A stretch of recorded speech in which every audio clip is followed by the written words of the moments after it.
Hello and welcome back to Shakesyear. We are working our way through The Rape of Lucrece, which is a poem about sexual violence towards women. So if you need to tune out, that's totally fine, I understand.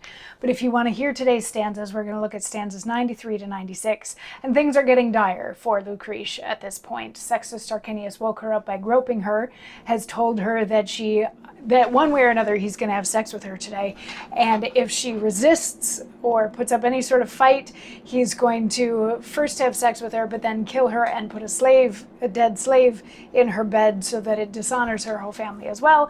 And she's been trying to appeal to his sense of reason. She's like, you're a king and you're not going to be able to govern if you do this. And what happens when a rapist comes before you for punishment, knowing that you did this? Like you're going to end up being ineffectual and probably a tyrannical king if you start down this path. And at the end of yesterday's stanza, she was like, please, I'm appealing to the rational, reasonable side of you to please put your lustful side away, think about what you're doing, and then stop. And in stanza 93, he picks up by saying, have done, quoth he. My uncontrolled tide turns not, but swells the higher by this let. Small lights are soon blown out, huge fires abide, and with the wind in greater fury fret.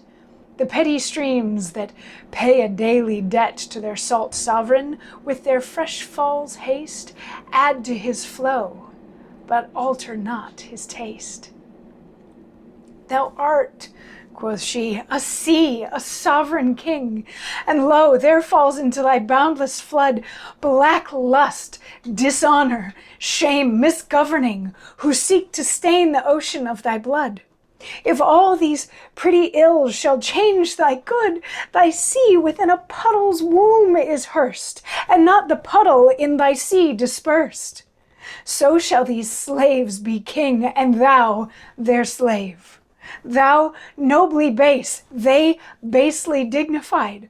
Thou their fair life, and they thy fouler grave.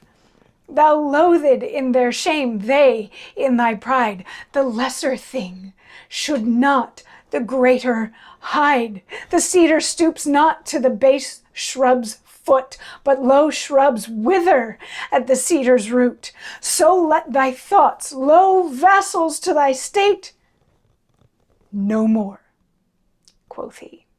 By heaven, I will not hear thee.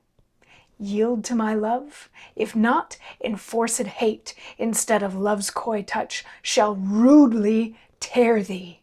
That done, despitefully, I mean to bear thee unto the base bed of some rascal groom, to be thy partner in this shameful doom.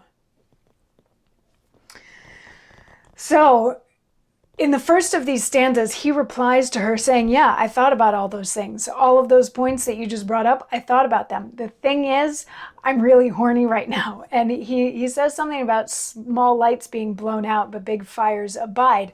And it's sort of like, a birthday candle, you can blow it out really easily, but you can't do that with a forest fire. Like winds make forest fires spread even faster and grow even bigger. And he's at the point where he's so caught up in this, he is a forest fire, and her little cries or the little threats of you're not going to be a great king really aren't going to do anything. And she's like, but you're missing the point here. She's like, if you are a sea, there's this little puddle of badness in you, and you're so focused on that it's swallowing up the whole sea, when really it should be dispersed amongst the whole sea. Little bits of badness going everywhere, but not one concentrated bad. And if you just focus on the badness, then everybody's roles get reversed. You're not going to be able to govern anyone. They're going to govern you. You are not going to be considered noble anymore. You are going to become base, and they will